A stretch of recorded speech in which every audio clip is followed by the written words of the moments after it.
I'm sure a lot of you guys remember the old ceremonial hunting tradition of eating the heart out of the first animal you kill.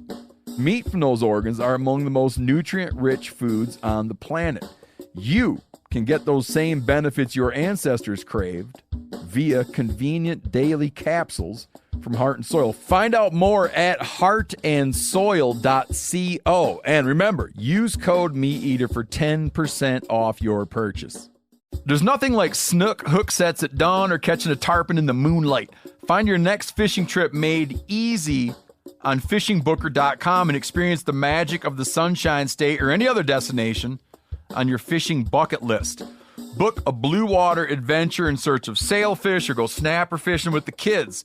With over 6,000 captains and trips to choose from, planning your next one just got a whole lot easier. Download the Fishing Booker app on the Google Play or App Store or visit them online at fishingbooker.com to book your trip today.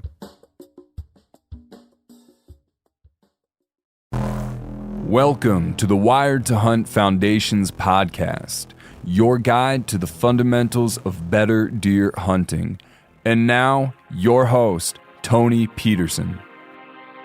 Hey folks, welcome to the Wired to Hunt Foundation's podcast, which is brought to you by First Light. This week's show is all about understanding the technology behind trail cameras so that you can take your digital scouting to a higher level.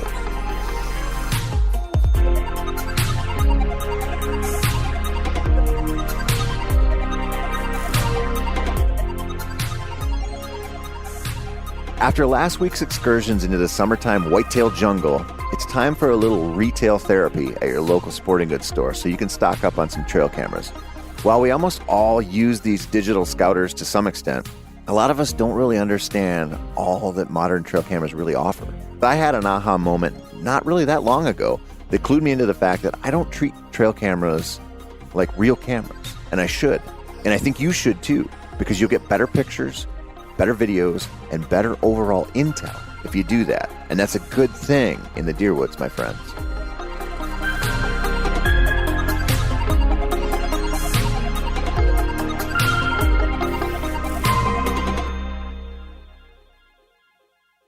Hey everybody, welcome to the Wired to Hunt Foundation's podcast. I'm your host, Tony Peterson. I hope after last week you've rubbed some calamine lotion on your mosquito bites and you've spent enough time rooting around in your various body crevices to know whether you found all the ticks that hopped on when you were out there burning some boot leather last week.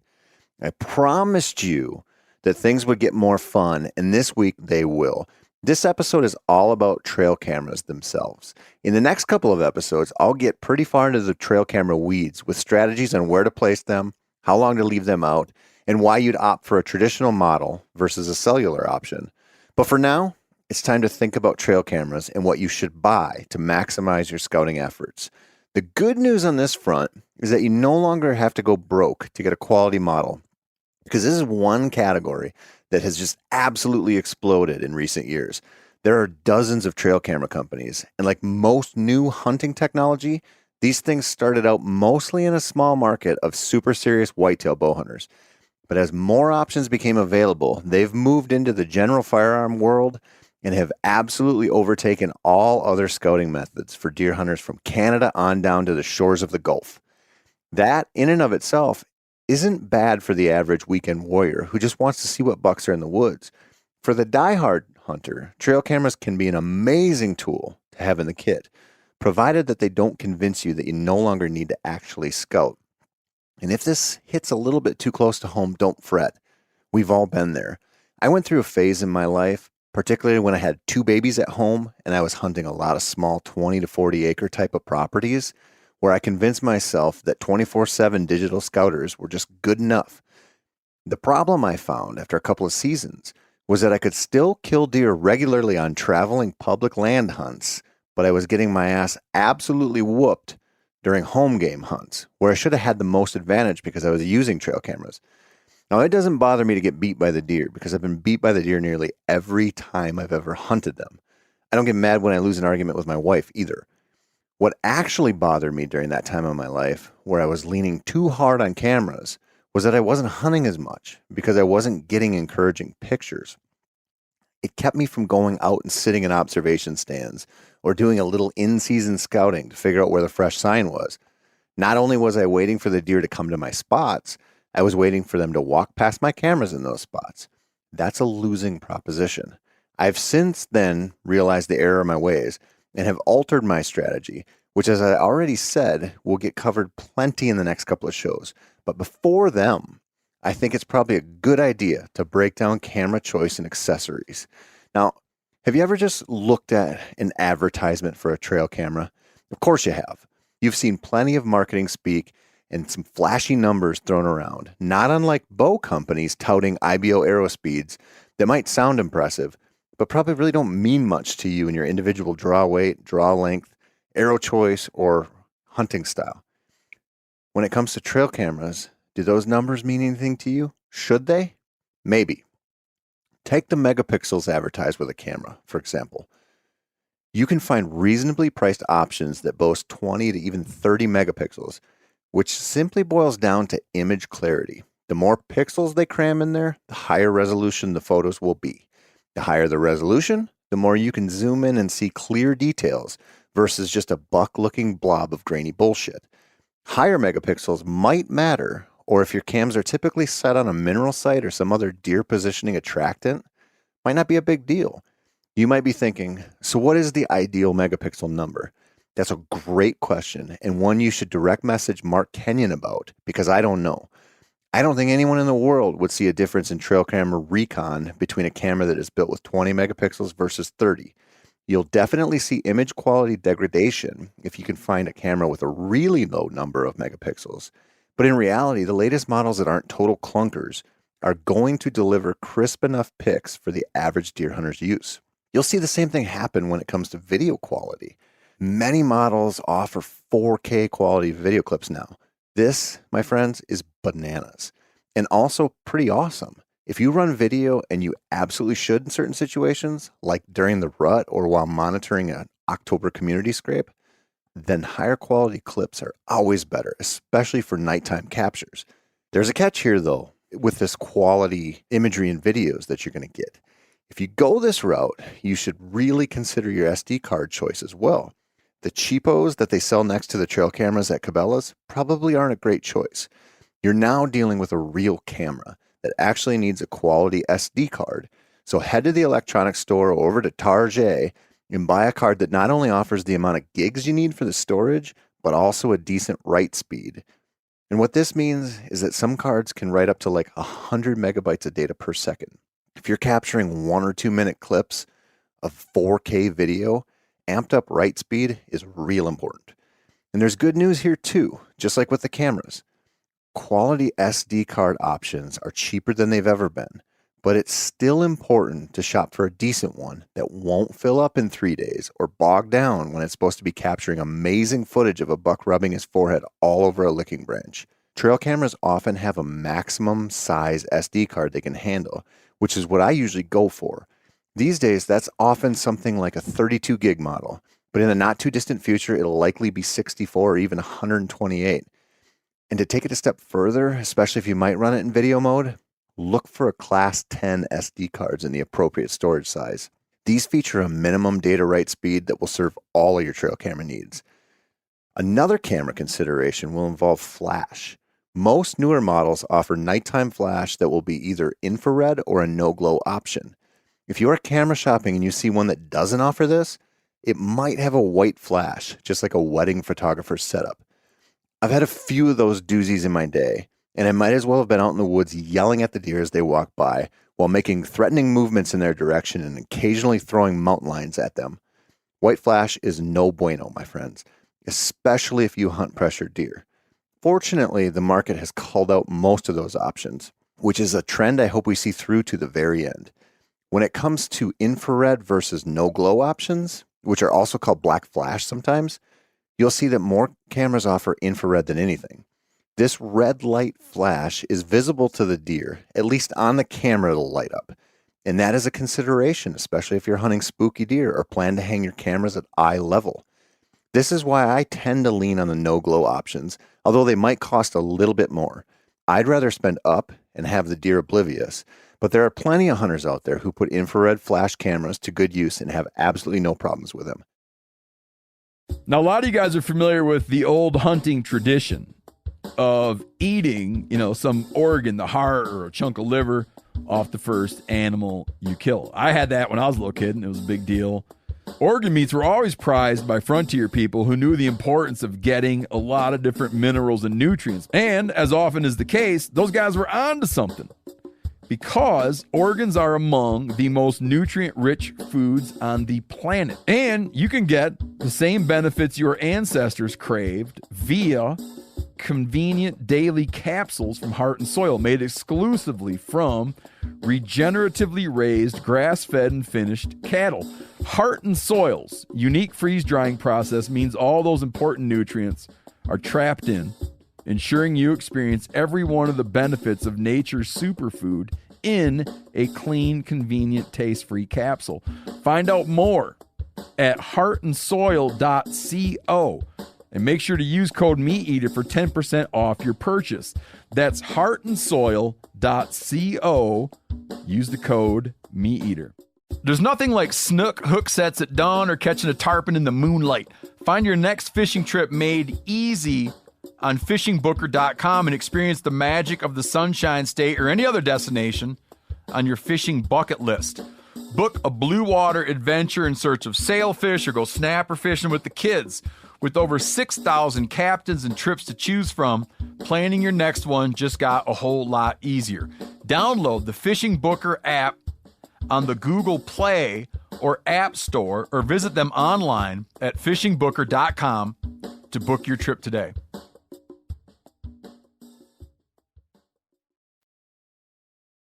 There are other features that may or may not matter to you on cameras.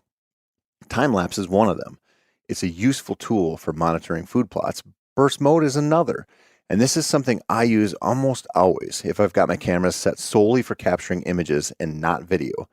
Burst mode, which tends to offer anywhere from like 2 to maybe 9 images per triggering event, is a great way to capture all of the bucks in a bachelor group that might pass by, not just the leader, or to capture a doe in November and then the buck that chases after her a few seconds later.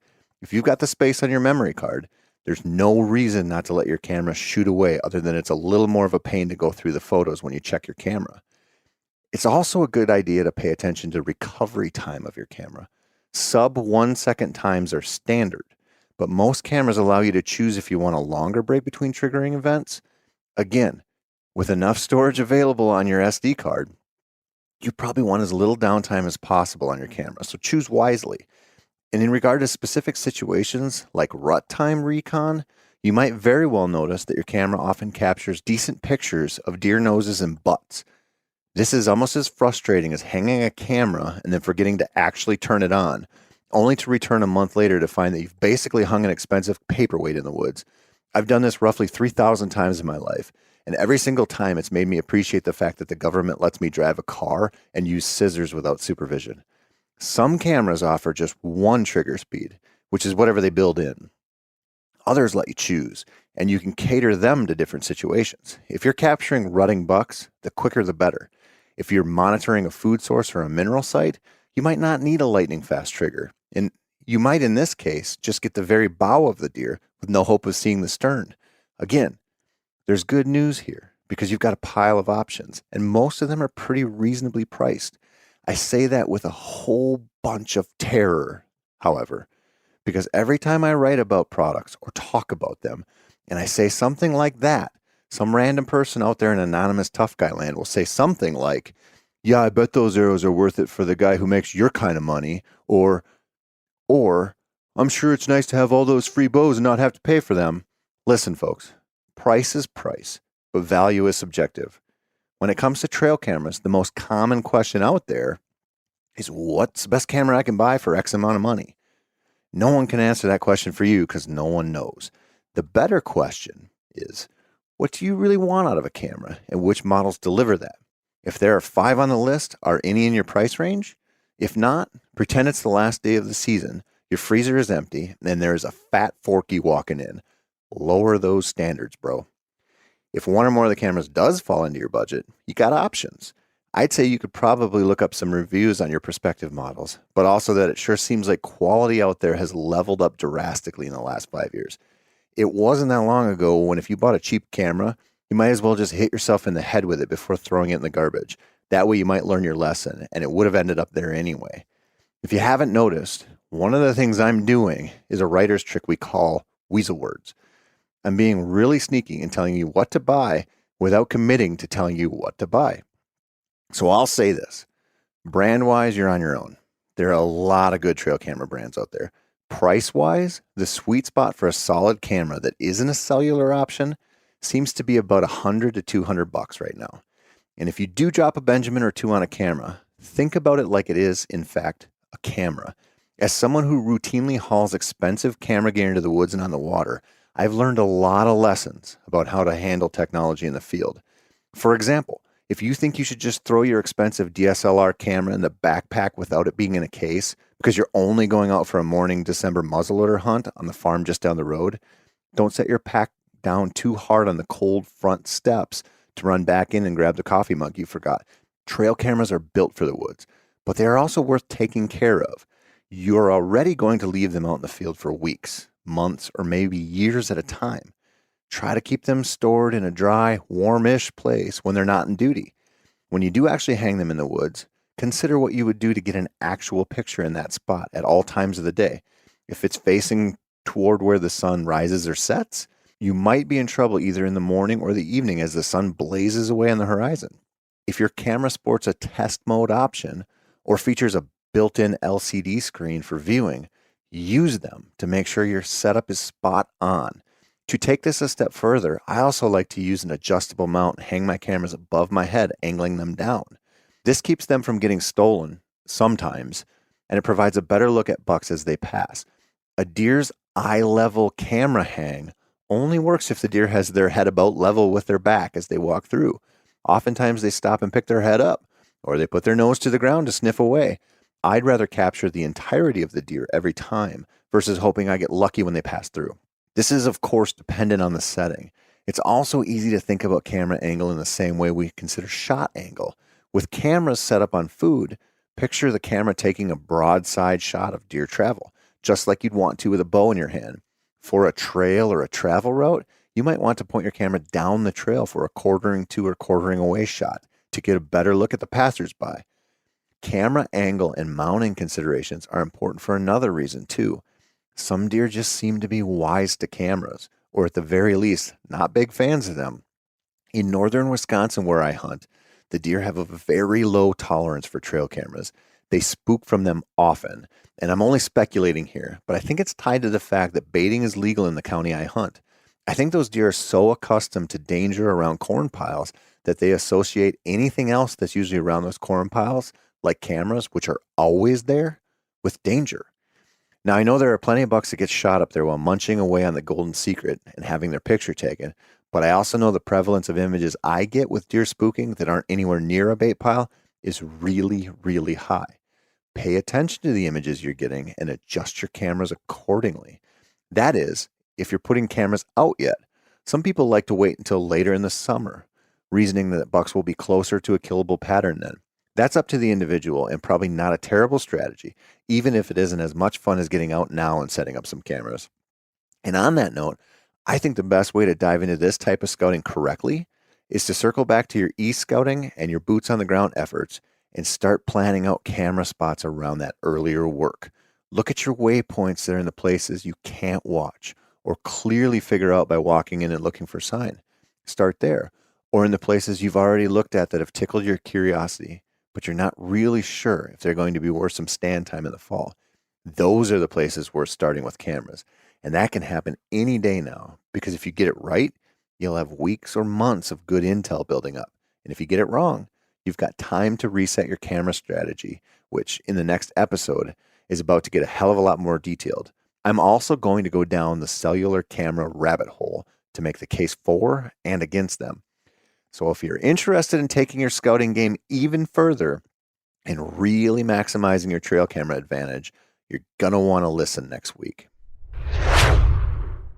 That's it for this week, my whitetail obsessed brothers and sisters.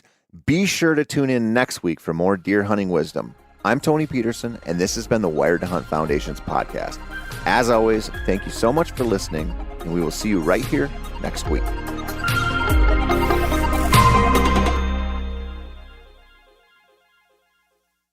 I'm sure a lot of you guys remember the old ceremonial hunting tradition of eating the heart out of the first animal you kill. Meat from those organs are among the most nutrient-rich foods on the planet. You can get those same benefits your ancestors craved via convenient daily capsules from Heart and Soil. Find out more at heartandsoil.co. And remember, use code MeatEater for 10% off your purchase. As you know, the Meat Eater live tour is on April 23rd through May 5th. Chances are in a town near you. What you may not know is you can win tickets to each of these events just by going to a backcountry hunters and anglers pint night. There's going to be a pint night in each of these towns: San Diego, Salt Lake City, Tempe, Anaheim, Boise, Sacramento, Missoula, Portland, Tacoma, where you can compete in Meat Eater trivia and win not only tickets to the show, but a chance to be on stage with all of us. So get your butt to a pint night, and we'll see you on stage.